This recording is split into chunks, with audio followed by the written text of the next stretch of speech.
The Los Angeles Clippers, a franchise that's always looking ahead, making the best moves for their future. They go out and acquire top talent to be able to compete in a loaded Western Conference and hopes to hold up a trophy for the first time ever in team history. While it's looking like that dream is slowly beginning to shatter as the great sacrifices they've made haven't produced any results of equal value as of yet. Paul George is in Philly now. They still have James Harden doing, James Harden things. But the biggest question mark has been Kawhi Leonard. He returned to the lineup just in time for the second half of the season, but he still has some adjusting to do. Is Kawhi's knee deep fried, or does he still have a chance to return to that Finals MVP form? Don't forget to like and subscribe for more NBA analysis. First off, I just want to thank the Los Angeles Clippers organization for allowing OKC to pull off the biggest heist of a trade in NBA history, allowing us to get Shai Alexander, and a ton of draft picks. Anyway, the more and more games that Kawhi continues to miss, you can't help but wonder how much longer this will go on. Load management has been an issue that has come up repeatedly as one of the reasons as to why the viewership is down for the NBA. The most notable offenders of this has been Joel Embiid and Kawhi Leonard, leaving fans wondering when they'll see their favorite star play again.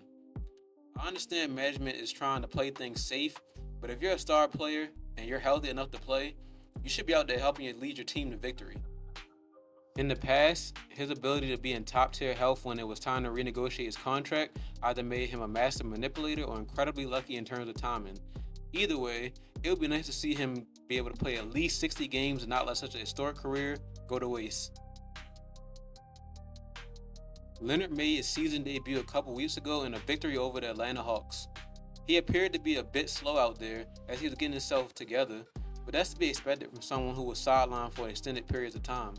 He had 12 points, 3 rebounds, and was shooting 60% from the three-point line. Not really his greatest performance, but while only playing 19 minutes, it was a decent enough contribution to get a win. The next couple of games were pretty much cardio games for Leonard as he was still fighting to get back into regular season form. In a blowout win versus the Nets, Kawhi seemed to be back to his old self. Leonard gets the ball and immediately mesmerizes the defense with his size-up handle to open up his shot from the mid-range. Again in this clip, his movement is looking very fluid for someone who's recovering from serious knee injuries. He pushes the ball on the break, creates nice space with a spin dribble, gets the defenders off balance with a slight hesitation, and then shoots it over the defender for a nice midi. Leonard finished with 23 points and a steal while shooting an eye-popping 72% from the field. The Clippers were able to cruise to this 126-67 victory, all while Leonard appeared to get his rhythm back. The next stop on the Leonard recovery tour had them up against the King and the Lakers for the Battle of LA. Even when he's not 100%, all eyes are always on Kawhi Leonard, and he uses that to his advantage. Leonard simply drives to the paint and draws in the attention of multiple defenders. He then kicks it up top to the open Norman Powell to knock down a three. If Kawhi isn't able to regain the explosiveness off the dribble, he'll have to begin to be more mindful of how he'll create scoring opportunities. Here, he runs a pick and roll with Zubac that allows him to get his primary defender on his back, and he's able to attack Anthony Davis on the switch. He then knocks down the midi from a situation that he orchestrated. Again, Leonard is just being patient and methodically breaking down the defense. He sizes up the defender with a few between the leg dribbles, uses his strength to bump off the defender and rises up to knock down the easy mid-range. Now, Finals MVP Kawhi may have driven to the hoop on this look, with AD clearly staying home on Zubac, but he's not as explosive as he used to be, so he has the finesse to keep the defense guessing. Leonard finished with 19 points, 4 assists, and a steal, and was efficient shooting a scorching 69% from the field. This is a good sign for the Clippers, as this is the second straight game where Leonard provided a huge contribution. Is this a sign that Leonard will provide a big boost for them in the postseason, or is this just another high from the load management cycle? The Clippers appear to be doing pretty well without Kawhi, but his presence on the floor would take this team to a whole nother level.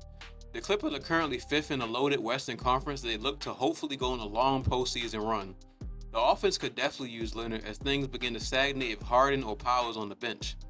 Kawhi has the ability to create a scoring opportunity from anywhere on the floor for himself, and if most of the attention is on him, he's able to create shots for others as well. They are 22nd in offensive rating compared to the rest of the league, and this will be a perfect time for a big improvement. The Clippers were able to play lockdown defense in Kawhi's absence, so with him getting back in the lineup, could it become a historic defense? With solid defenders like Zubac, Dunn, and Jones Jr., it'll be tough scoring on his team from all three levels. Inserting Kawhi back into their defensive sets allows them to run a switch-heavy defense with little to no mismatches in their lineups. They are currently fourth in defensive rating, but I can see that rising a few spots before the season is over. The future in LA for the Clippers right now appears to be pretty chaotic. They sacrificed so much value pretty much to only get a new stadium in return so far. Where do they go from here? Is Harden happy in LA? Does he plan on retiring here, or is it just another stop on the road? Can Kawhi play at least a half a season for us? If not, would he have any value in the trade market? Will anyone be willing to take a chance on him at this point?